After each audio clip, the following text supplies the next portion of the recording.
ഇന്ന് അച്ഛനും മോളും തകർത്തഭിനയിച്ചു. ഇന്നത്തെ എപ്പിസോഡ് കരഞ്ഞുകൊണ്ടല്ലാതെ ആർക്കും കണ്ടു തീർക്കാൻ പറ്റില്ല. അലീനയും ബാലചന്ദ്ര മേനോനും കൂടി യാത്ര പറയുന്ന സീന് രണ്ടുപേരും കൂടി ജീവിക്കുകയായിരുന്നു. സ്റ്റാൻലി തന്നെ പറയുന്നുണ്ടായിരുന്നു, നിങ്ങളാണ് യഥാർത്ഥത്തിൽ അലീനയുടെ അച്ഛൻ, ഞാൻ വെറും കെയർടേക്കർ മാത്രം. ബാലചന്ദ്ര മേനോൻ അലീനയോട് യാത്ര പറഞ്ഞ് പുറത്തിറങ്ങി. ബാലചന്ദ്ര മേനോൻ പറഞ്ഞു, മോളെ, നിനക്ക് ഇവിടെ എന്തെങ്കിലും വിഷമമുണ്ടെങ്കിൽ എന്നെ വിളിച്ചാൽ മതി. ഞാൻ ഇന്ന് തിരിച്ചു പോകുന്നില്ല. ഞാൻ ഇന്ന് എവിടെയെങ്കിലും റൂം എടുക്കും. എനിക്ക് അവിടെ നിന്ന് ഇവിടെ എത്താൻ അരമണിക്കൂർ മതി. നീ ഇല്ലാത്ത വീട്ടിൽ തിരിച്ചു കയറി ചെല്ലുന്ന രംഗം എനിക്ക് ആലോചിക്കാൻ കൂടി വയ്യ. ഞാനും എൻ്റെ മക്കളും നീ ഇല്ലാതെ ജീവിക്കാൻ ഇനി പഠിച്ചു തുടങ്ങണം. നിനക്കിനി എന്തെങ്കിലും എന്നോട് പറയാനുണ്ടോ? എനിക്ക് ഒരുപാട് പറയാനുണ്ടച്ചാ. പറഞ്ഞിട്ടും മതിയാകുന്നില്ല. അച്ഛന് ശരിയെന്ന് തോന്നുന്ന തീരുമാനങ്ങൾ എടുക്കണം. അച്ഛൻ്റെ കൂടെ നിൽക്കാൻ ഇപ്പോൾ 3 മക്കളുണ്ട്. അവരുടെ ഇഷ്ടം കൂടി നോക്കണേ അച്ഛാ. സ്റ്റാൻലിയോട് ബാലചന്ദ്ര മേനോൻ പറയുകയാണ്, നിങ്ങൾക്ക് വളരെ എളുപ്പത്തിൽ ഒരു മകളെ കിട്ടി. പക്ഷേ ഇവളെ ഇവിടെ എത്തിക്കുന്നത് വരെ ഞാൻ അനുഭവിച്ച വിഷമങ്ങളൊന്നും നിങ്ങൾക്കറിയില്ല. ശാരീരികമായും മാനസികമായും എല്ലാം ഇവൾക്കറിയാം. എൻ്റെ ഊന്നുവടിയാണ് ഞാൻ നിങ്ങൾക്ക് തന്നിട്ട് പോകുന്നത്. ഇനി ഞാൻ എവിടെ തളർന്നു വീഴുമെന്ന് എനിക്കറിയില്ല. ബാലചന്ദ്ര മേനോൻ കണ്ണിൽ നിന്ന് മറയുന്നതുവരെ അലീന നോക്കി നിൽക്കുകയാണ്. അലീനയുടെ വിഷമം കാണുമ്പോൾ എല്ലാവർക്കും സങ്കടം വരും. അലീനയുടെ സ്ഥാനത്ത് താനാണെന്ന് സ്വയം സങ്കല്പിച്ചു പോകും. അച്ഛനും കൂടി ഇവിടുന്ന് പോകുമ്പോൾ എന്നെ ഒരു കാട്ടിൽ തനിച്ച് വിട്ടിട്ട് പോകുന്നത് പോലെയാണ് എനിക്ക് തോന്നുന്നത് എന്ന് അലീന പറഞ്ഞപ്പോൾ അലീനയുടെ സങ്കടം ശരിക്കും ഉൾക്കൊള്ളാൻ പറ്റും. ബാലചന്ദ്ര മേനോൻ പോയതിനു ശേഷം സ്റ്റാൻലി അലീനയോട് അകത്ത് കയറി വരാൻ പറഞ്ഞു വിളിച്ചു. ആൻ്റപ്പനോട് അലീനയുടെ ബാഗെല്ലാം അകത്ത് കൊണ്ട് വയ്ക്കാൻ പറഞ്ഞു. ആൻ്റപ്പൻ ബാഗ് എടുക്കാൻ ലേറ്റായപ്പോൾ സ്റ്റാൻലി ദേഷ്യപ്പെടുകയാണ്.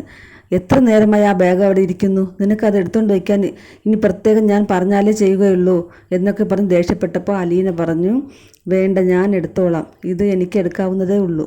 ഇതിനേക്കാൾ എത്രയോ ഭാരം ഞാൻ എടുത്തിരിക്കുന്നു. അത് സ്റ്റാൻലിക്കിട്ട് ഉള്ള ഒരു കുത്താണ്. അലീനയ്ക്ക് സ്റ്റാൻലിയോട് ഒരു അറ്റാച്ച്മെൻറ്റും തോന്നാത്തത് കൊണ്ടായിരിക്കാം സ്റ്റാൻലിയോട് കുറച്ച് അഹങ്കാരം കാണിക്കുന്നത് പോലെ നമുക്ക് തോന്നുന്നത്. അലീനയ്ക്ക് ആൻ്റപ്പൻ അലീനയുടെ റൂം കാണിച്ചു കൊടുത്തു. വളരെ വലിയ ഒരു റൂമായിരുന്നു അത്.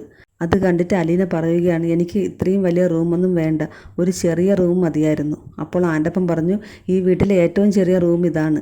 സാർ ഈ റൂമാണ് തരാൻ പറഞ്ഞത്. അപ്പോൾ സ്റ്റാൻലി അങ്ങോട്ട് വന്നിട്ട് പറഞ്ഞു, അലീന, ഇനി മുതൽ ഇതാണ് നിൻ്റെ റൂം. നിനക്ക് എന്തൊക്കെയാണ് വേണ്ടതെന്ന് പറഞ്ഞാൽ മതി, നമുക്ക് വാങ്ങാം. നിനക്ക് വേണ്ട ഡ്രസ്സും കോസ്മെറ്റിക്സും എല്ലാം നമുക്ക് നാളെ പോയി വാങ്ങാം. അപ്പോൾ അലീന പറഞ്ഞു, എല്ലാം ഞാൻ കൊണ്ടുവന്നിട്ടുണ്ട്.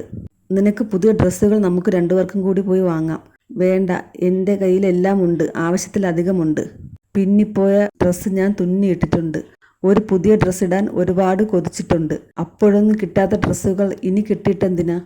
അതും സ്റ്റാൻലിക്കിട്ട് ഉള്ള ഒരു കൊട്ടായിരുന്നു. സ്റ്റാൻലി പറയുകയാണ്, സോറി, ഞാനൊന്നും അറിഞ്ഞില്ലായിരുന്നു. എനിക്കറിയില്ലായിരുന്നല്ലോ എനിക്കിങ്ങനെ ഒരു മകളുണ്ടെന്ന്. എൻ്റെ മകൾ ഇത്രയും കഷ്ടപ്പെട്ട് ജീവിക്കുകയായിരുന്നു എന്ന് ഞാൻ അറിഞ്ഞില്ലായിരുന്നു. സ്റ്റാൻലി പറഞ്ഞത് സത്യമാണ്. സ്റ്റാൻലി ഒരു തെറ്റും ചെയ്തിട്ടില്ല. സ്റ്റാൻലിക്ക് അറിയില്ലായിരുന്നു ഇങ്ങനെ ഒരു മകളുള്ള കാര്യം. അപ്പോൾ അലീന പറഞ്ഞു, ഞാൻ കുറ്റപ്പെടുത്തിയതല്ല, എൻ്റെ കാര്യം പറഞ്ഞതാണ്. അത്രയും കഷ്ടപ്പെട്ട് ജീവിച്ചു വന്ന എനിക്ക് കാശ് ഇങ്ങനെ വെറുതെ ചിലവാക്കുന്നത് കാണുമ്പോൾ സങ്കടം വരും, അതുകൊണ്ടാണ് പറഞ്ഞത്. പിന്നെ ബാലചന്ദ്ര മേനോനെ കാണിക്കുന്നുണ്ട്. ബാലചന്ദ്ര മേനോൻ വളരെ സങ്കടത്തിൽ കരഞ്ഞുകൊണ്ടാണ് വണ്ടി ഓടിക്കുന്നത്. അപ്പോൾ മനുവിൻ്റെ കോൾ വന്നു. മനു പറഞ്ഞു, അങ്കിൾ, ഞാൻ വീട്ടിലെത്തിയിട്ടുണ്ട്. വൈജയ് ആൻറ്റിയെ കൊണ്ടുവന്നതാണ്. ആ, വൈജയ് എത്തിയോ? വൈജയ് ഇപ്പോൾ വലിയ അഹങ്കാരത്തിലായിരിക്കുമല്ലോ. അവൾക്കറിയില്ലല്ലോ അവൾ തോറ്റ് തുന്നം പാടാൻ പോവുകയാണെന്ന്. അവിടെ അലീന ഇപ്പോൾ എങ്ങനെയുണ്ട് എന്ന് ചോദിച്ചപ്പോൾ പറഞ്ഞു, അലീനയെ അവളുടെ യഥാർത്ഥ ഉടമസ്ഥൻ്റെ കയ്യിൽ ഏൽപ്പിച്ചു. എൻ്റെ കടമ തീർന്നു. അങ്ങനെയൊന്നും കടമ തീരില്ല അങ്കിളെ എന്ന് മനു പറഞ്ഞു.